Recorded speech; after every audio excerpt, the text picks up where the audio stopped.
Boys and girls and everyone else, we are back with another Destiny Rising video. Now, a lot of you, over 75% of you are not subscribed to the channel. I'm trying to bring you guys daily Destiny Rising content, upwards of 2 and even yesterday 3 videos in one day. So if you guys want to do me that massive favor of smashing that subscribe button, it means a great deal if you want consistent Destiny Rising videos. In the video earlier today, we talked about how goated Tantu is and what makes him so good.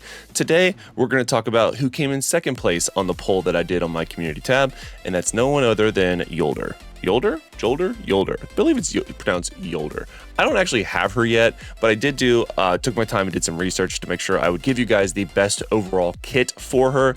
And my God, she is so tanky and so good at close quarter combat, and can do so much consistent damage in both PvE and PvP. She can literally just clear mobs like it's nothing and do it without taking hardly any damage. In fact, I'm more and more jealous every day now that I don't have her, because yeah, she is, I think I was a little surprised that she was ranked second. I'm not gonna lie, because I didn't have her, but after testing her with a little bit and just like doing some research, I understand why so many of you voted her in the top 2, which is why we're making this video. So what makes Jolder, hopefully I'm saying that right, so good? Well, let's go ahead and jump into it. So if we go into the gameplay, let's look at her overall kit, her relic abilities, and then I'll show you her artifacts. And the artifacts is truly just what makes her so good, in my strongest of opinions, especially now that we have the ability of farming for our exotic artifacts.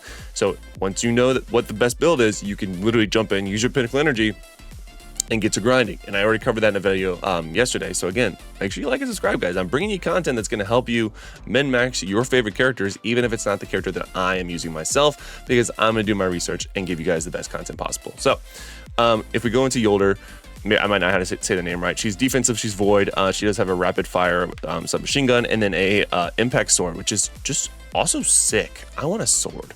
Now, if we look at her relic abilities, the first one here is called Skyfall and Slam. Jump and smash targets with the shield, inflicting them with taunt and suppression. Every suppression forces combat. All right, so taunt suppresses forces combats to target the taunter, and then suppression reduces combat's damage dealt, which is actually kind of insane. So again, she puts herself in the middle, she's taunting them to make them attack her, but then make them do less damage to her, which is literally crazy. Affected targets provide significantly more rage upon attacking Jolder. And then her second signature is Shield of Starlight. So throws a shield of starlight that ricochets between enemies, striking them quickly and accumulating starlight. Recalling the shield will convert the starlight it has accumulated into an overshield. Now already, so again, the first ability threw her in there, but again, you can do this first, give her an overshield, jump in, and now you have an overshield. You see where I'm going with this, like just a ton of shields. She can do a massive wave clear. Basically, I think the best way of doing this would be throw the shield with Shield of Starlight, get the overshield, jump in with the shield slam, the Skyfall and Slam, and now you're taunting them to make them attack you, you're taking less damage, and you have overshield. And then we're going to make that overshield later in this video make you do more damage. And then if we go to her relic traits, her first one is Casting Skyfall Slam, recharges all of Jolder's signature abilities based on the rage spent, providing 50% charge at full rage. That's sick. Shard Hatred. So rage accumulates 50% more effectively for each surviving ally, excluding Jolder herself, on the field up to 100%. Rite of Struggle. So Skyfall Slam gains immunity to silence, and casting it grants the control immunity effect for 3 seconds. So you're immune to control, and you are immune to silence, which is again pretty goated. And then her Weapon Mastery at level 1. When Jolder of the Barrier of Starlight is attacked, Jolder gains 1 retribution stack that lasts 10 seconds. Oh, I didn't cover her ultimate. We'll do that in a second. The max number of retribution stacks is up to 15, 7, and then it also combats she has inflicted with suppression. When she gains more, the max number of retribution is up to 10. Her ultimate is Barrier of Starlight, so creates a spherical shield that can block enemy projectiles and provide a powerful overshield to protect allies within. Okay, so again, a massive shield to protect everyone. And then her passive is Jolder accumulates rage whenever she or the Barrier of Starlight is attacked. Casting Skyfall Slam will convert all accumulated rage into health regeneration that lasts for 8 seconds. This effect has heals for a base amount of 23 health per second. The more rage she has, the faster she will regenerate the health.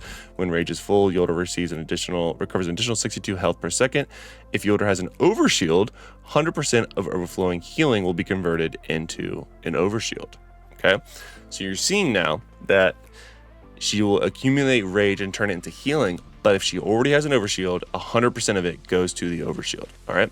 That is a massive thing to keep in mind, because now we're going to talk about how we maintain an overshield and then make it do additional damage in addition to that. So again, she's already giving herself a lot of overshields, but let's make it even better. So we do that by going to the best way of getting your artifacts, excuse me.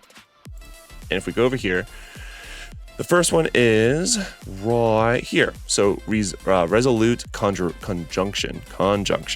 So this one is take 12.25% damage from sources within 15 meters, including sources 15 meters away. So again, basically you just take less damage from people when they are closer to you, which is basically what she's gonna be doing the whole time. All right, so a little bit of damage reduction there. Next one is Ring of Safeguard, which is, again, I have my notes off to the side if you see me looking over there. Did I already miss it? No, it's right there.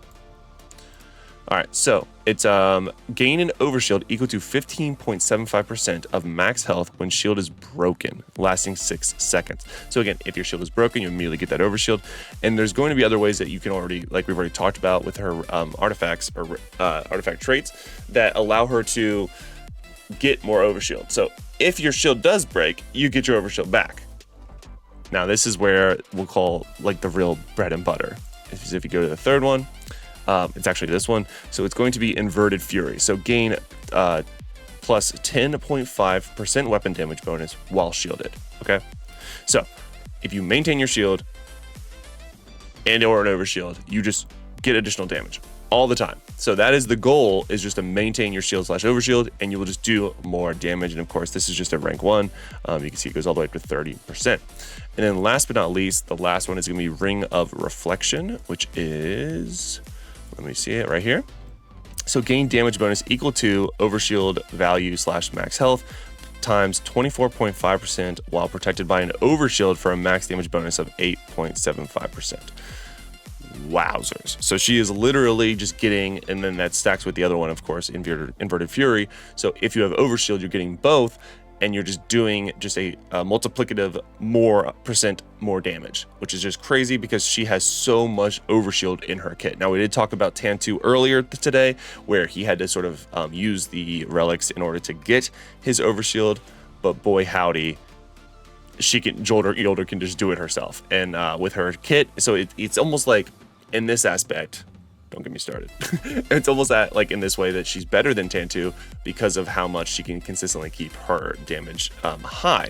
Now again, Tantu specializes in that single target damage, whereas Jolder can literally just clear the whole field and be super tanky while doing it. So that's gonna do it for this video. If you found it helpful, make sure you like and subscribe, guys. I'm trying to get this channel monetized, and once we get it monetized, which is obviously 1,000 subscribers, we're on our way there. We're gonna do something pretty massive, either a giveaway or a massively long stream or something of that nature. I will do a poll once we get to that point, so you guys can actually pick it, because you guys are obviously the reason that we are growing as fast as we are, and I'm thankful for that. So if you guys want to be a part of that decision-making process, make sure you subscribe. Now, if you missed my video earlier where I talked about Tantu and why he is so good, it's very similar to Jolder, but different. So make sure you watch this video right now to see why Tantu was voted #1 by all of you for the best mythic hero in the game. Click on this video right now.